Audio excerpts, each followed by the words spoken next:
Bismillahirrahmanirrahim. Assalamu alaikum students. Hope all of you will be quite fine and would be utilizing this time as a great opportunity to have a maximum learning and a best exam preparations as well. So stay motivated and do have a lot of preparations as well. And coming back toward our today's topic, our today's topic is about the physiology of gastrointestinal tract, or you can say the digestive system. Digestive system is also known as like a alimentary canal or a gut, where we'll study about the functional importance of the whole system, including its important organs, structures, and their roles, and the accessory organs, which are the vital part of the digestive system. And the accessory organs actually are the very key organs or the key structures which do play a very important role in the digestive process.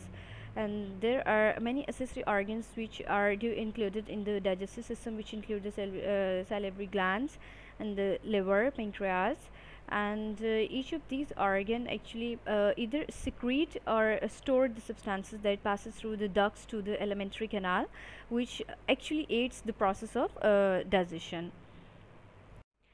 So the learning objective of our today's lecture should be quite clear. After the completion of this lecture, every student should be quite clear about the new terms and terminologies, or you can say medical terms, which is especially related to the digestive system, and to know about the importance of the digestive tract and the definitions, the relevant definitions, and the associated functions of each and every structure in the organ, which is the important part of the digestive system, and the accessory gland of digestive system as well.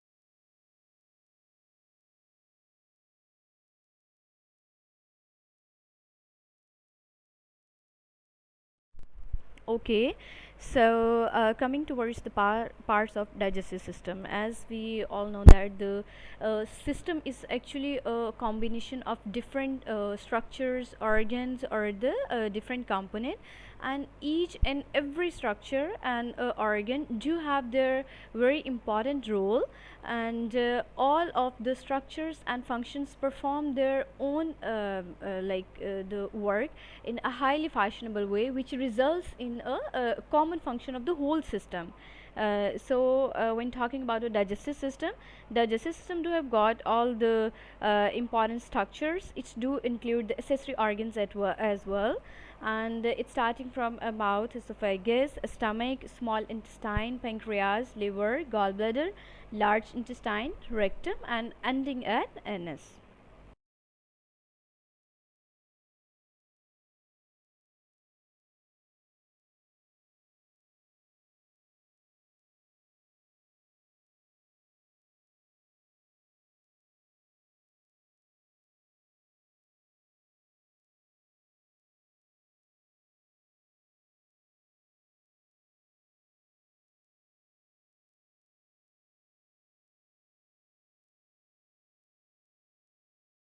Okay, so here in this slide we have got a label diagram of the digestive system, which is actually showing the different parts of a digestive system with the different colors. You need to learn about that, and I guess at the end of lecture I've given you an assignment, and there is a diagram as well where you need to label the parts of digestive system. You can take help from this slide to label that diagram, and for assignment you can also take help from there. The location and the location and the terminology should be quite clear. and it's all about this slide.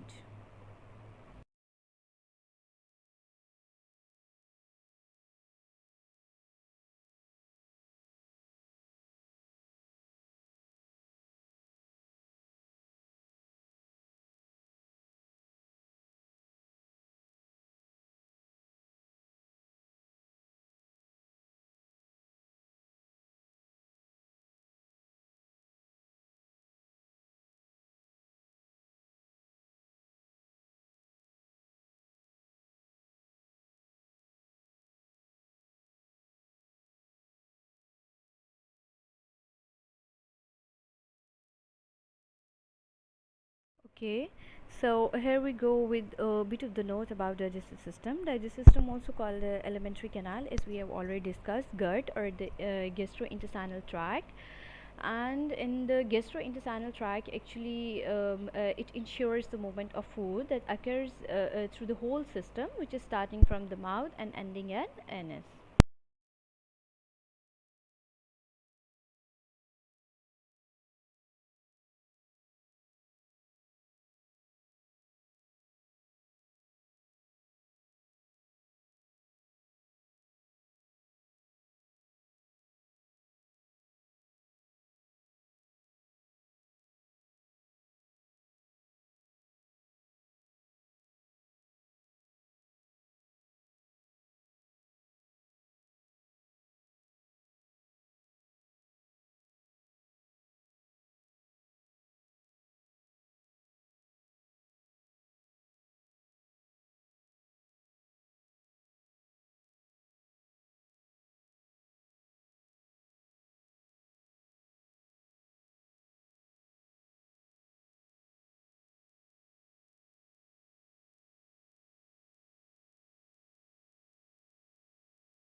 Okay, students. So here we need to learn about the functions of gastrointestinal tract.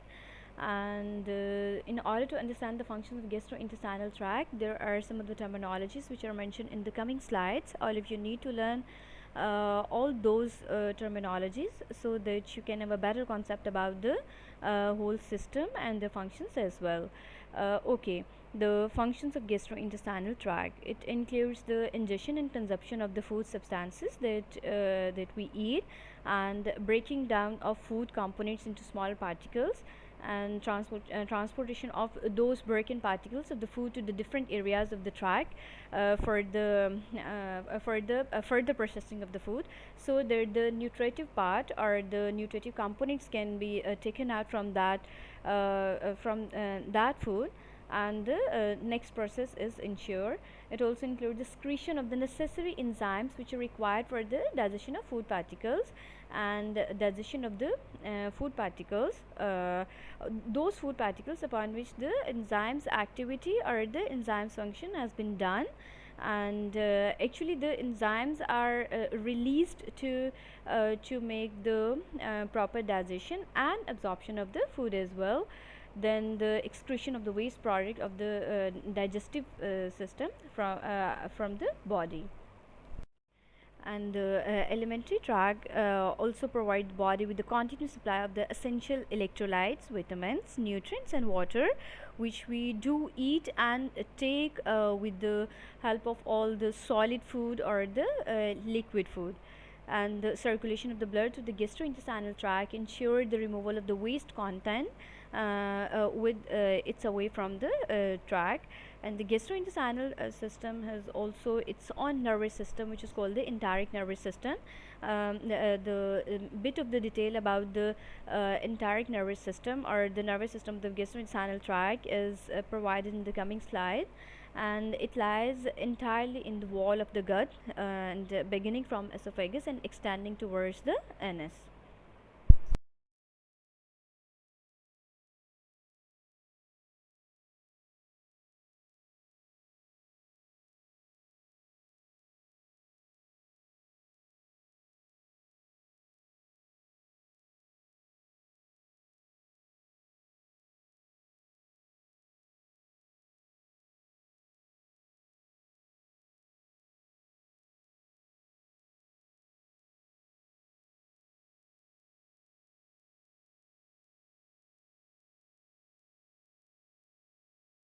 Okay, so here in this slide we do come with the movement and GIT, the whole movement which do occur in gastrointestinal tract during the process of the digestion, and the specific terms are assigned to the specific movement which are actually taking place in a specific region of the digestive system, like ingestion is simply is to take the food into our body, like the process of eating, and then we come towards the mastication, which is exactly the immediate next step to the after the process of eating, which includes the breaking down of the large food particle, and it usually take place in our mouth with the help of our teeth.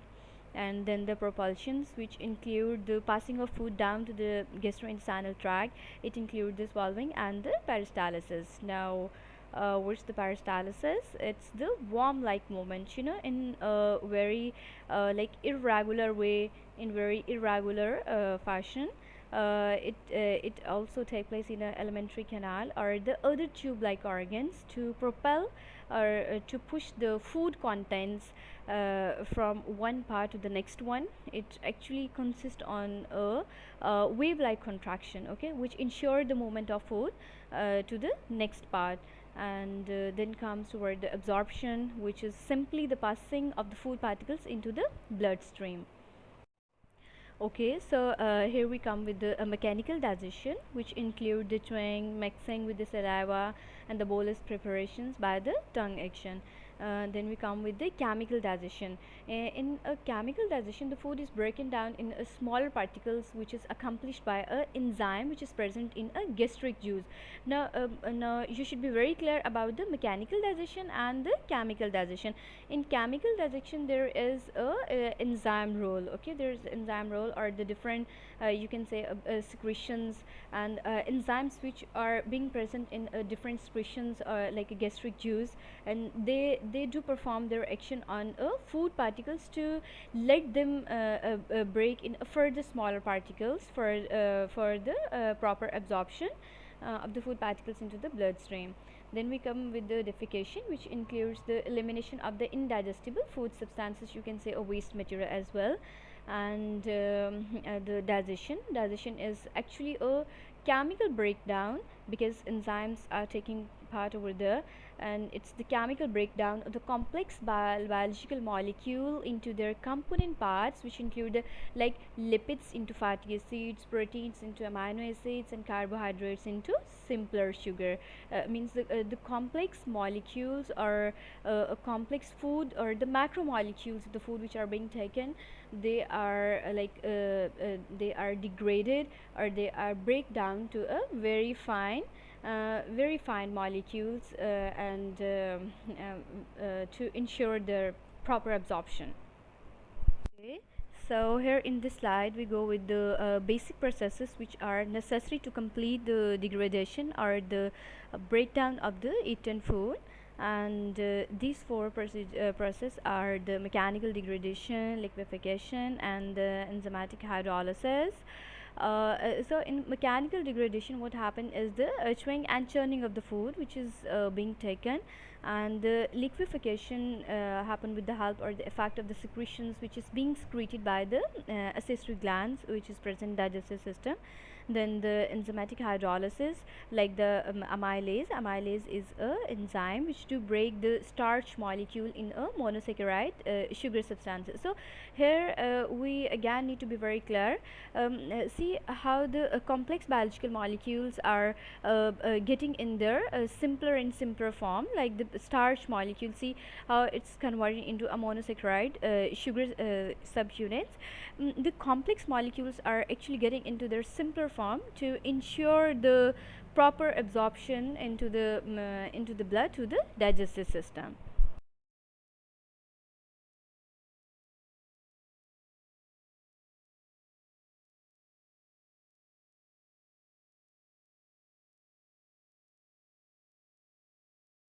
And the fourth step was the absorption, which just again via the extensive mucosal membrane surface of the GIT tract. Definitely, the whole GIT tract is covered with the mucosal membrane, which is quite helpful in the absorption of the digestive product.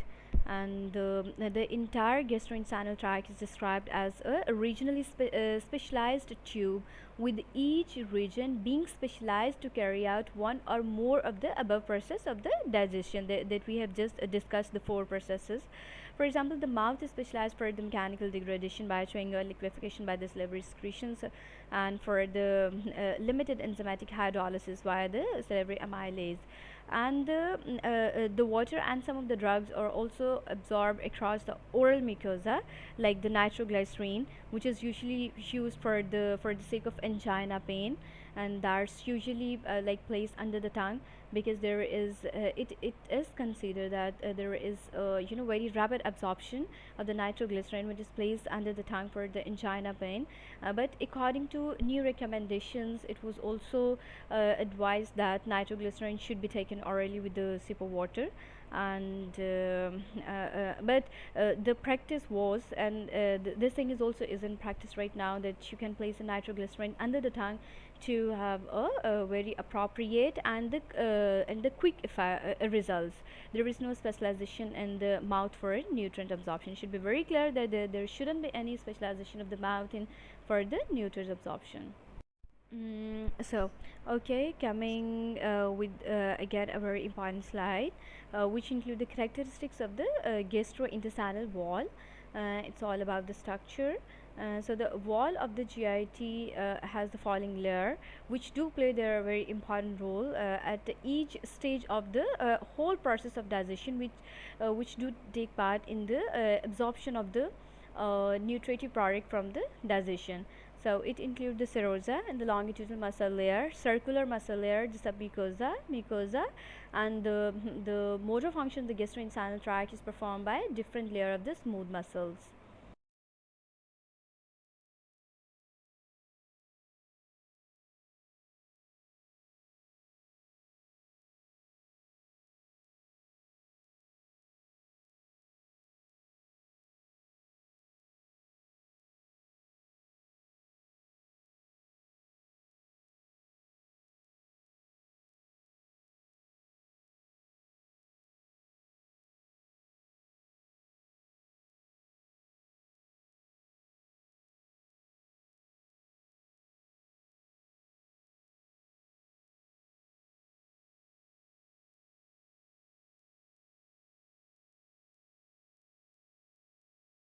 Okay, so here we come up with the neural control of the gastrointestinal tract. Again, a very important component of the digestive system, which does ensure all the, all the movements and all the function mechanism of the gastrointestinal tract. It comprises on enteric nervous system and autonomic nervous system, and sensory system as well.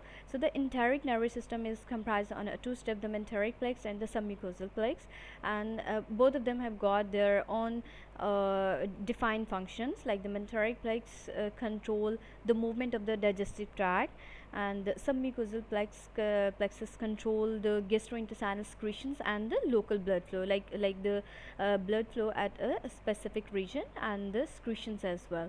And the autonomic nervous system, as we already know, that autonomic nervous system has always got the two component, the parasympathetic nervous system and the sympathetic nervous system. Parasympathetic system increases the peristalsis and the tone of the you can say the tone of the gut, and it relaxes the sphincter, which is required, like it required to pass out the waste product outside the body, and it increase the digestive secretions as well.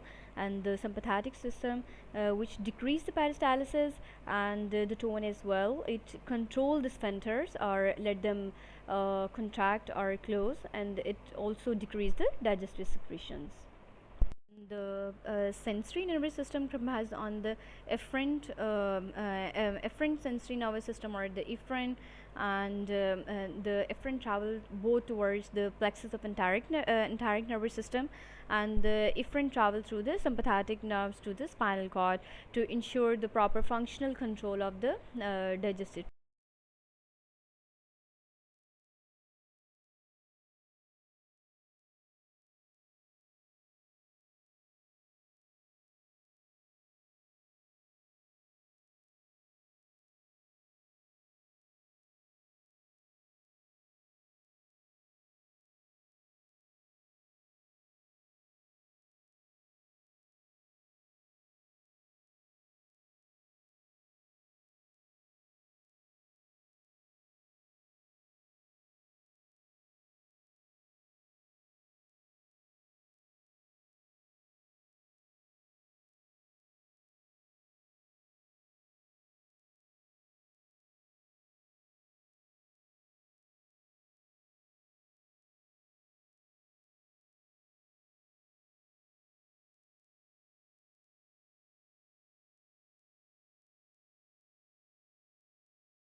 Okay.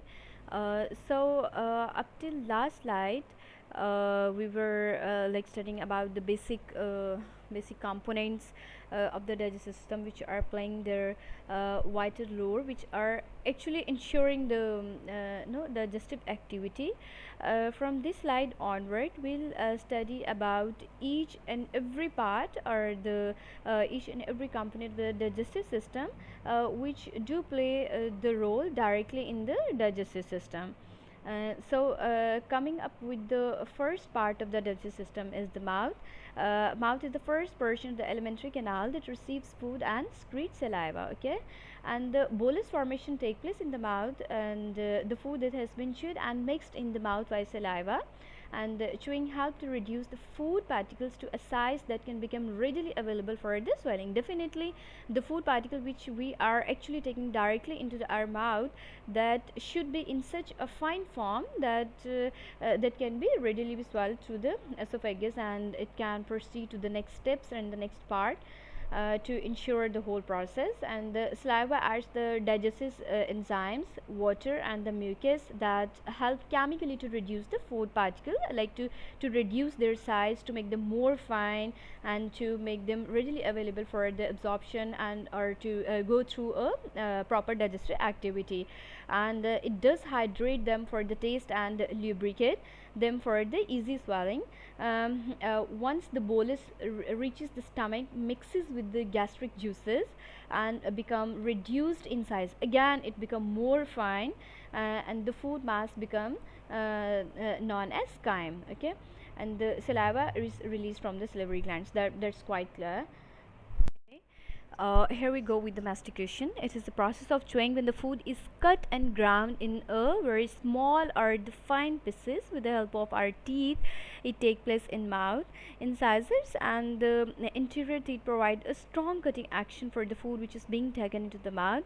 And the molars in the posterior teeth provide a grinding action. All the jaw muscles working together can close the teeth with a force as great as 55 pounds on the incisors and 200 pounds on the molar, just to make the food more refined. The canines and the middle teeth provide a tearing action.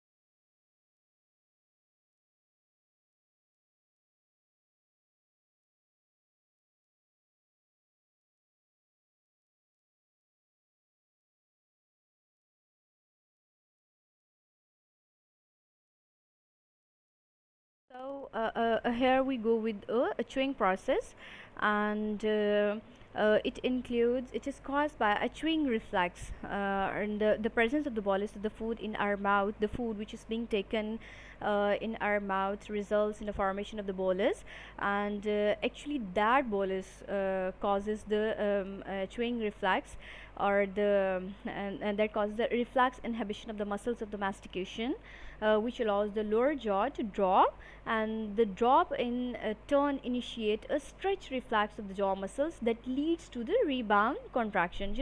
Like when we are chewing, there is a rebounding contraction in the muscles of the jaws, which does ensure the chewing, and this automatically raises the jaws to cause the closure of the teeth. Definitely the chewing, in the chewing process, our teeth should be they should be highly closed, so that the food can be the food can be like grind in a small particles, but it also compresses the bolus against the lining of the mouth, which inhibit the jaw muscles once again, allowing the jaw muscles to drop the rebound, and other time this process is repeated again and again, to make the food in small particles, which is passed away along the esophagus next to the stomach. Okay, so here we're coming with the importance of the chewing process is it break the indigestible cellulose membrane around the Newton portion, the fruits and the vegetable which is being eaten, and it also increases the surface area of the food particle, and thus help in the digestion by the enzymes, and it also grind food to a very fine particulate, making it available for the next step of digestive activity, and it also increases the ease with which the food is emptied from stomach into the small intestine.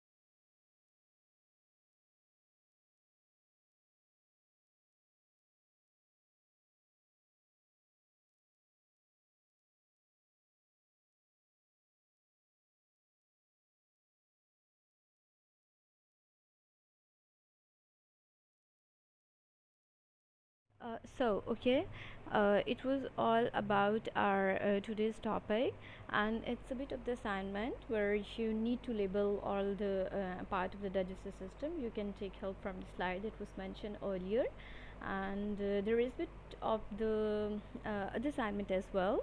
I'll also share that where you need to make MCQs. You can take help from this lecture as well, and you can take help from your concern or the recommended books, and it's all about today's lecture.